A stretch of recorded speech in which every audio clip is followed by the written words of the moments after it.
जय श्री राम। आज की वीडियो में हम हनुमान चालीसा की 12वीं चौपाई का अर्थ जानेंगे।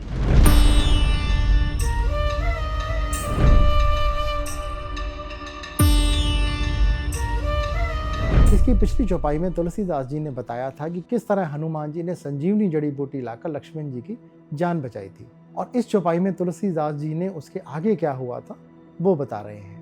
रघुपति कीन्ही बहुत बड़ाई, तुम प्रिय भरत सम भाई। श्री राम ने हनुमान जी की बहुत बड़ाई की है और कहा है कि तुम मुझे मेरे भाई भरत के समान ही प्रिय हो।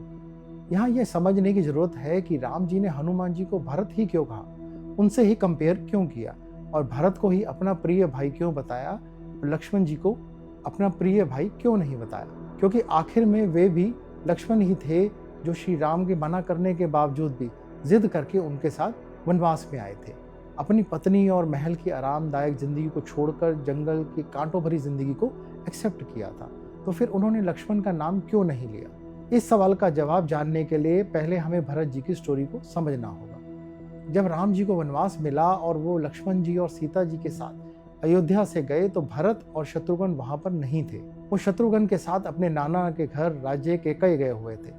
काफी लंबे समय के बाद जब वे अयोध्या वापस लौटे तो उन्हें वापस आने पर पता चला कि माता कैकई के चलते श्री राम अयोध्या से चले गए हैं, और उनके जाने के दुख में उनके पिता दशरथ की भी मृत्यु हो गई है।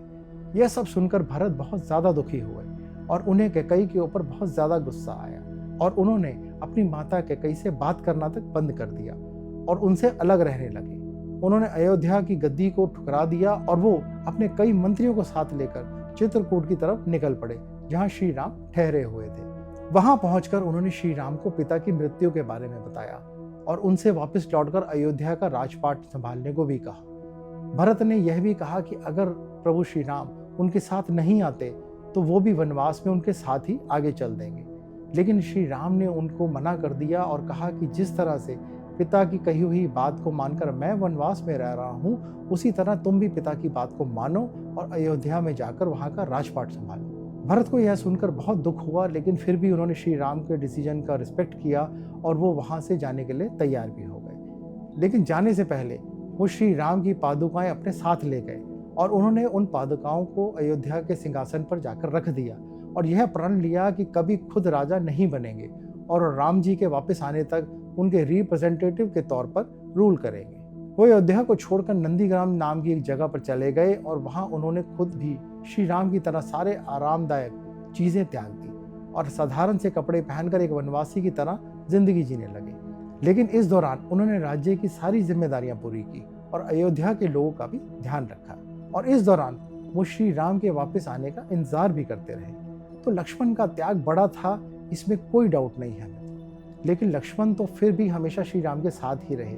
वहीं भरत ने राजगद्दी छोड़ दी, अपनी माँ के साथ सारे संबंध तोड़ दिए और 14 साल तक वैसा ही जीवन जिया जैसे श्री राम ने जंगलों में जिया था। और इसके ऊपर वो इतने सालों तक सिर्फ राम की आज्ञा के चलते ही उनसे दूर रहे, तो इसलिए उनका त्याग और समर्पण वैसा ही है जैसे हनुमान जी का था।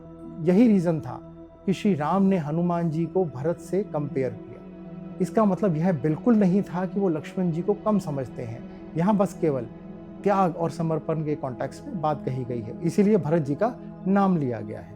मित्रों, प्रेम, निष्ठा, सेवा और सच्चा समर्पण किसी भी पराक्रम से बड़ा होता है।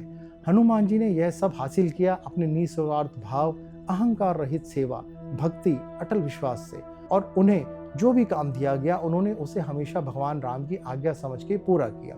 इसलिए श्री राम ने उन्हें भरत के समान स्थान दिया। उनके जीवन में अहंकार उन्हें छूकर भी नहीं गया। सूक्ष्म से सूक्ष्म कार्य को लेकर लंका दहन जैसा अद्भुत पराक्रम प्रदर्शित करने के बाद भी सभी का श्रेय उन्होंने श्री राम को दिया। यही है भक्ति की चरम अवस्था। जब व्यक्ति स्वयं को शून्य कर लेता है, वह भगवान के हृदय का केंद्र बन जाता है। हनुमान जी ने कभी भी अपने बल का, अपनी शक्तियों का घमंड नहीं किया। वास्तविक भक्ति वही है जिसमें दास्य भाव आ जाए। हनुमान जी की भक्ति दास्य भाव का सर्वोच्च उदाहरण है। उन्होंने कभी अपने लिए कुछ भी नहीं मांगा। भक्त का भगवान के लिए यह भाव सर्वाधिक महत्वपूर्ण है। भगवान राम हनुमान से इसलिए प्रसन्न हुए क्योंकि उनके मन में परम प्रेम था, स्वार्थ नहीं। भक्ति में भाई के समान स्थान मिलना सर्वोच्च सम्मान है। श्री राम ने अपने भाई भरत को सर्वोच्च आदर दिया, इसीलिए जब हनुमान जी को भरत जैसा स्थान दिया गया तो वह भक्ति योग का सबसे बड़ा सम्मान बन गया। मित्रों, इस चौपाई से हमने यह सीखा कि करने वाला भगवान है, अहंकार ना करें। जिस प्रकार हनुमान जी ने हर कार्य का श्रेय राम जी को दिया था, वैसे ही जीवन में हमें भी मैंने किया की जगह ईश्वर की कृपा से हुआ का भाव रखना चाहिए और निस्वार्थ सेवा का फल अवश्य मिलता है। मन में यह विश्वास रहे। हनुमान जी ने बिना किसी स्वार्थ के सेवा की और बदले में उन्हें मिला भक्तों में सर्वश्रेष्ठ स्थान। प्रेम और वफादारी भगवान को सबसे प्रिय है। श्री राम का हनुमान और भरत के प्रति प्रेम दिखाता है कि भगवान के लिए दिल की निष्ठा ही महत्वपूर्ण है। सफलता केवल विनम्रता में है। कितना भी बड़ा काम कर लें, विनम्रता ही व्यक्ति को वास्तविक सम्मान दिलाती है। रघुपति कीन्ही बहुत बड़ाई, तुम मम प्रिय भरत सम भाई। सिर्फ यह एक चौपाई नहीं, यह भक्ति, प्रेम और विनम्रता का महामंत्र है। तो आज के लिए इतना ही। अगली चौपाई का अर्थ अगले वीडियो में जानेंगे। तब तक के लिए धन्यवाद। हमसे जुड़े रहें, अपना स्वास्थ्य का ध्यान रखें। जय श्री हनुमान, जय श्री राम।